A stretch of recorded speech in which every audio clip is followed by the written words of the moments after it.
What's up, guys? How about that 450 race? Man, I'm not gonna lie, I was surprised I did not have Hunter riding the way that he did. Chase Sexton is not holding back. He is not happy to be at Super Duper, and he doesn't like the tracks, he doesn't like the extra races, and he is not holding back. Jett looked a little bit frustrated out there, and he doesn't seem to have the confidence. But I'm going to get into all that and more on this episode. Thank you to all the members who signed up. And keep in mind, everybody who's registered, you are entered to win the Complete Racing Solutions custom painted 6D helmet. Coach Rob is donating one. We're going to give this thing away whenever it gets custom painted. I'm probably looking at January, February. You guys know how helmet painters are. Good ones, they take their sweet time. They're artists. They work on their own schedule. So whenever it's ready, I will pick a random subscriber. And if you want to subscribe, I really appreciate it. It helps me out a lot. If you're interested in becoming part of Coach Rob's amateur development team, get your resume in. Click the link in the description. Get your resume to Coach before the 27th, and maybe you can be on the CRS team yourself. You need people like me so you can point your fucking fingers and say, that's the bad guy. So Chase Sexton. I like angry Chase Sexton. This dude is speaking his mind. He's not happy about the extra races. He's not happy about the track quality, but he still won. He still went out in that second moto and put himself in position to be the super duper champion. He described that dirt in a way that, well, I just can't do it. So I'm going to play what he said. We'll make it two weekends in a row getting in trouble. But no, I mean, the dirt was, I think they dug it out of the asphalt. I mean, to be honest, it was. And even though he described the dirt the way he did of a certain human body part, he still sucked it up like the professional that he is. Went out there, won that second moto, and left himself a perfect opportunity if he wins, or if he even gets second when there's a spoiler. And while he has to win, if Chase or Jett gets second at this next round, don't underestimate those extra points that he has on Jett Lawrence. Those could become crucial. If a spoiler gets in there and wins the race, that means Jett needs help. Jett only controls his own destiny if he wins. If anyone else wins other than those three guys, those points weigh heavily into this factor. I love the triple points. I know a lot of you guys don't like it. It's a bit gimmicky, but it's fun. I enjoy it. Anytime you have three guys with a legit shot at a championship heading into the final, it's fun. Now, I live in Las Vegas, so I know what kind of dirt we have here, and they can leave their paddle tires at home. They're not going to need them. The good thing about the Las Vegas race is it's run at night, so hopefully the track will stay a little bit better. It'll be a little bit cooler. It's still going to be hot. But what's really scary is where the track is located out there at the Speedway, we get lots of wind. It's windy almost every day here. That's something that a lot of people don't talk about in Las Vegas. And the track is going to be hard packed. I'm going to see if I can sneak out there this week and get some photos of it and kind of show you guys what it's going to look like on race day. It's just a bummer that these guys are so burned out right now, and it doesn't have the anticipation that it would have if this race were, given like a bigger break. I have some ideas about Super Duper that could really help increase it. I stand by this will be the premier series in the sport. Right now, Supercross is so much more anticipation. Anaheim won. The feel, the energy around that event is it's unreal. It's like nothing else in the sport. And I don't care how many fake press conferences they put out there. They can't manufacture that. The only way to manufacture anticipation is to allow a space in between. Now, the only way to do this without really lengthening the season is to cut races. I'm thinking right now, if they cut the Supercross season to two less rounds, let's go 15 rounds of Supercross. Let's go 10 rounds of outdoors. There we go. There's your 3 rounds. And now have a bigger break before SMX. Allow a little bit of anticipation. Allow us to kind of forget the outdoor series. The problem with it this year is it was 1 week off and then right into SMX. We're still kind of celebrating Hayden and Sexton for winning the outdoor title. So it's hard to have that big anticipation, that tension that you can cut with a knife. You need to forget a little bit and then you cherish it a little bit more. So if they could take and do a 3 to 4 week break after the outdoors, prep for SMX, allow these guys to test different SMX setups, I think it would make this series bigger, better, and I think the guys would appreciate it a lot more. The one thing that I'm really concerned with in Las Vegas is the lighting. So they're having this race. The first 250 moto is at 7 o'clock. Sunset here is at 6:47. You've got that dusk light. It's not dark, but it's not light. It's going to be difficult to see in that first 250 moto. I think by the time the 450s get out there, it'll be fully dark, so the lights will take effect. But you guys know how it is. You've all ridden on tracks where you go from light to dark. There's that kind of in-between zone where it is the hardest to see. And that's what we're going to see during that first 250 moto. And you know they're going to add water after practice. And the water out here, when it hits the dirt, it is much like what they had in Texas. It's going to get slippery. It's going to be hard to figure it out. It could throw those 250 riders for a loop.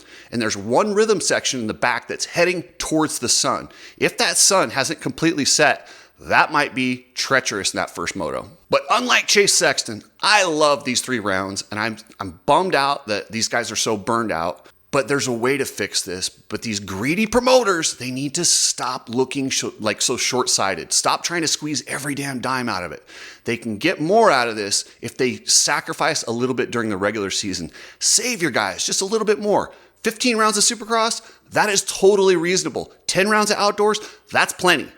And then we take a little break, 3 to 4 weeks, let these guys heal up, rest up, test setups, and then we hit SMX. It will have a lot more anticipation. One thing about these events is if you add time in between them, the anticipation grows. That's what this is missing. This sport right now, this series right now is missing anticipation. That's what we need. We had none of it. We came right into it. It was like boom, boom, boom, and we're right into this series. So I understand the burnout. Check out Epic Garage Designs. Travis Ogburn is a mad scientist when it comes to building garages, getting racks, organizational tools for your trailers, for anything you've got. Make your garage or trailer look factory. Head over to Epic Garage Designs. Just get some slat wall. Slat wall is one of the easiest things to install, and it will clean up, and you won't believe how much space you have when you just add some slat wall. Ride Strapped. Ride Strapped has patriotic goggles. They got the red pill shirts. They got glasses. This is an up-and-coming company, and I'm excited. Chris will be out here for SMX, and we're going to have a good old time, and we are not getting kicked out. So go to Ride Strapped and check out that stuff. Precision Transport. Hit up pretransport.com if you have to ship anything. If you're tired of these trucking companies, if you've ever tried to track your package with these trucking companies, it's a pain in the ass. And they're rude on the phone. Not with Precision Transport. Hit up pretransport.com. Let them know you're a mob member, and I'm sure they'll take extra good care of you. Hunter freaking Lawrence. Wow. I was shocked. I did not see that coming. I honestly believed that he would be part of that second group of riders, and he has proven me wrong. And I like to see that. It's fun. The more guys you have in the mix, the more exciting it is. And I think this means more to him than it does to Chase, Jett, or even Eli. Those guys all have major championships. Hunter Lawrence has been the bridesmaid. He's been behind his brother. That was a big deal to get that win. And how could you not feel happy for Hunter Lawrence? He's been in the shadow of his brother forever. I've made jokes about him needing therapy because, he's always number 2. This is his chance. He can win this championship. He could be running that blue plate all next year and be the SMX champion. I don't know if he can get it done, but I sure like that he's not accepting what people like me or anyone else says, and he is battling. And I think he actually surprised Jett in that first moto. When Jett got around him, I think Jett was going to check out. I thought Jett was going to check out. I thought that's the last we saw of Hunter, and then he was going to get eaten up by Tomac and fall back into that 3rd or 4th place where I expected him to be.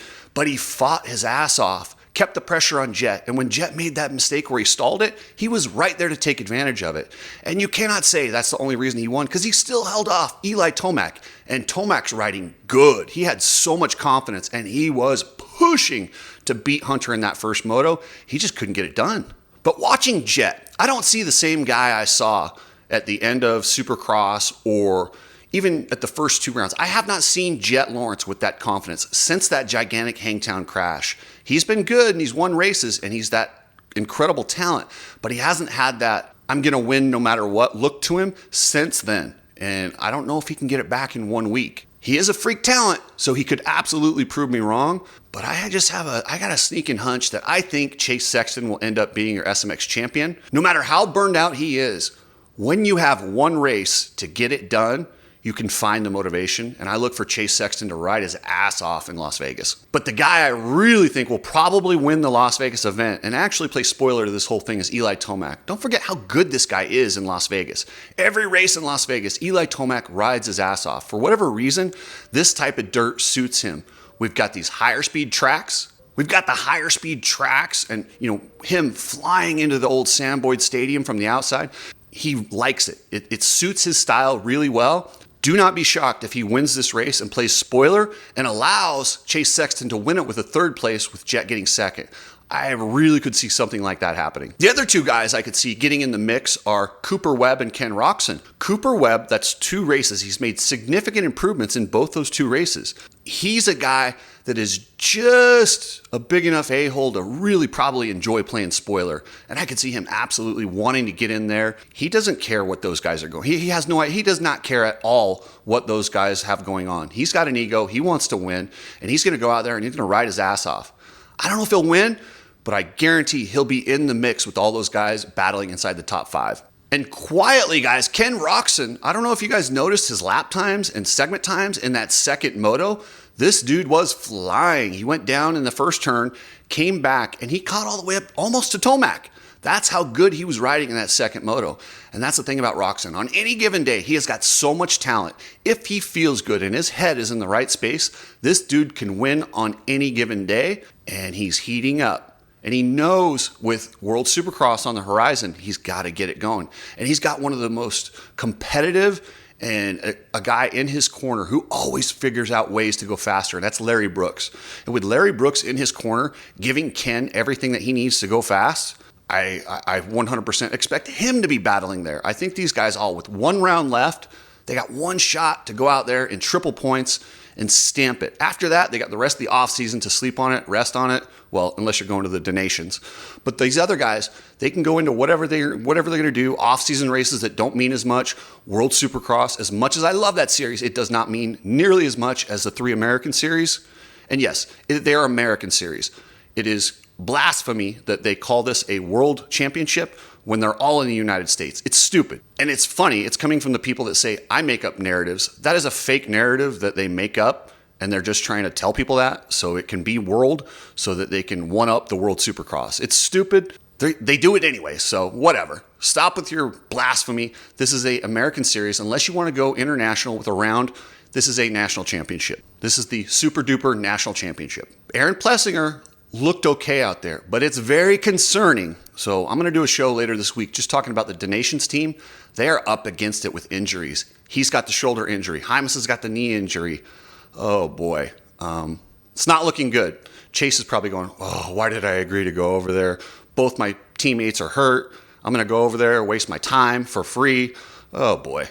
But anyway, I'll talk about that. And man, it bums me out to see a race that I love so much, like the Donations, being exploited, ran every year, not paid. The AMA has all this membership money, and they don't kick in crap for these guys. So anyway, I'll get into that. I got a whole episode that I'll do this week on that. And I want to thank you guys, the members. I really appreciate it. Member of the day, Casey Church. Thank you very much. I appreciate it. It definitely is helping the channel. And we are cranking, guys. So thank you. I will keep videos coming, and catch you guys later.